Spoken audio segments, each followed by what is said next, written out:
श्रीमद्भागवत महापुराण के 11 स्कंद का 18वां अध्याय चल रहा था।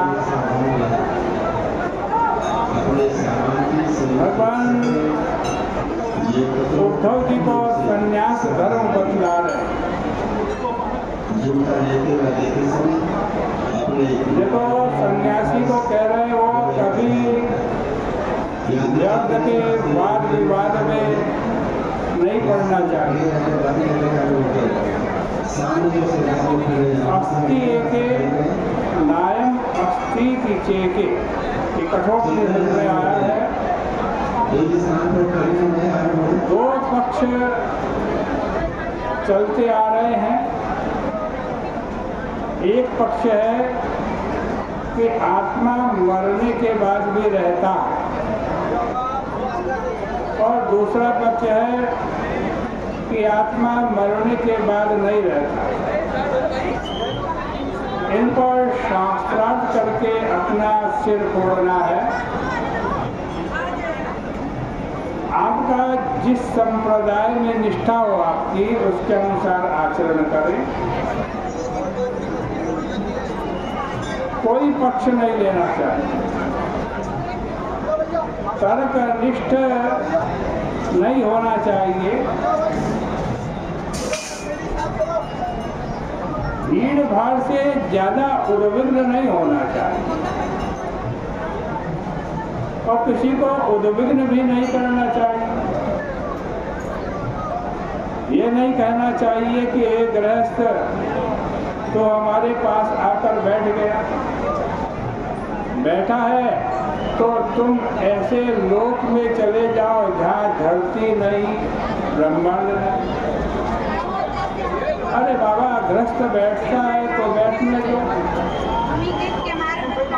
उसको क्यों हटाते? तुम ही अपने आप को ईश्वर के साथ क्यों नहीं जोड़ लेते?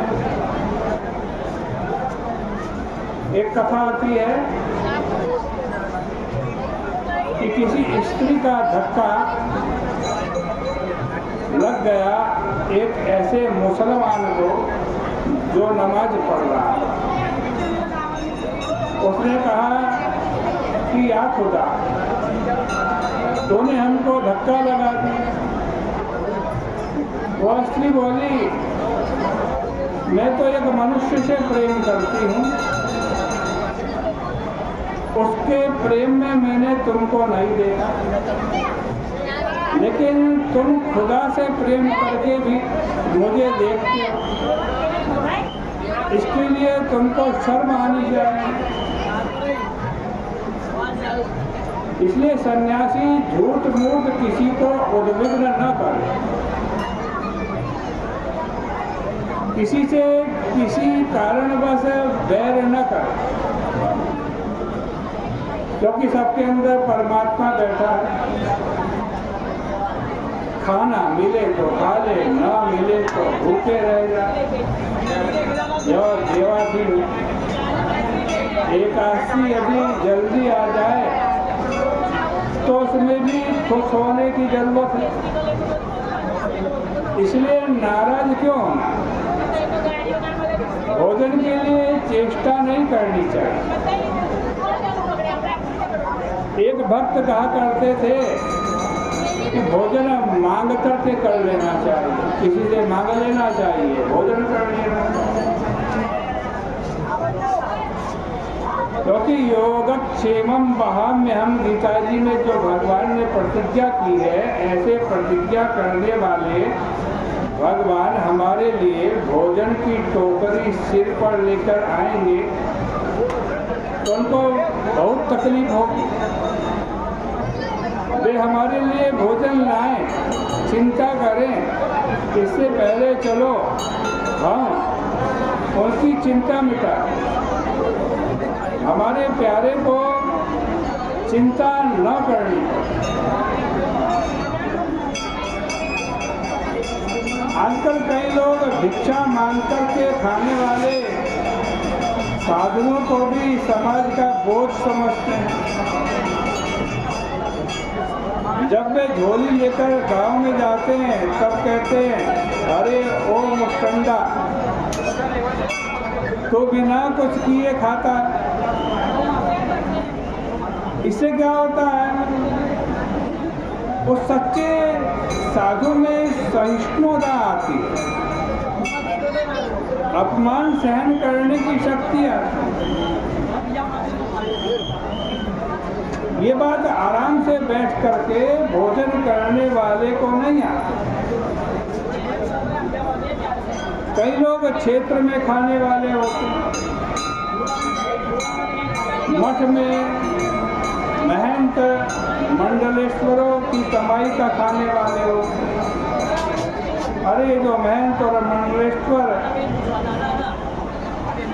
कमाई इकट्ठा करते, किस प्रकार करते हैं, उसको खाने से चित्त शुद्ध होना बड़ा कठिन। क्षमा करें, मैं दो दुख बात कहता हूँ। जब लोग बढ़ने लगते हैं तब अन्न पर हाथ रख करके कहते हैं कि जाओ सन्यासियों के क्षेत्र में दे आओ। उस अन्न को खाकर चित्त की शुद्धि कैसे हो?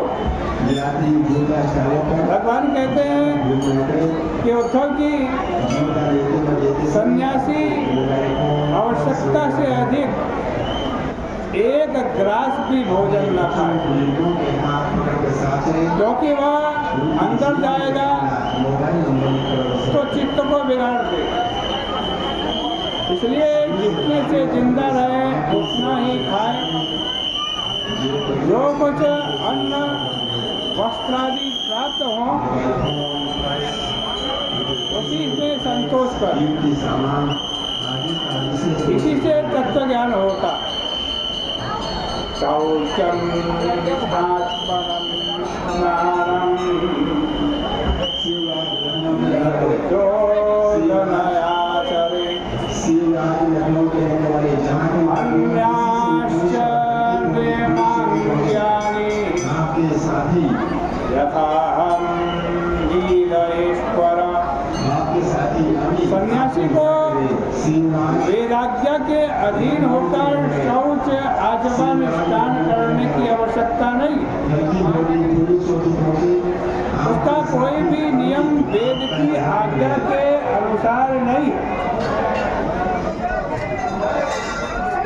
भगवान कह रहे हैं वो तो मेरी तरह लीला लीला में ही सब कुछ करता है। जब वह मुझे परमात्मा से एक होने का नित्य चिंतन करता है तब उसको आज्ञा देने वाला कौन है? परमात्मा का ज्ञान होने के बाद विकल्प नाम की वस्तु नहीं रहती। यदि कभी वह रूप दिखाई भी पड़ता है तो उसकी कोई कीमत नहीं होती।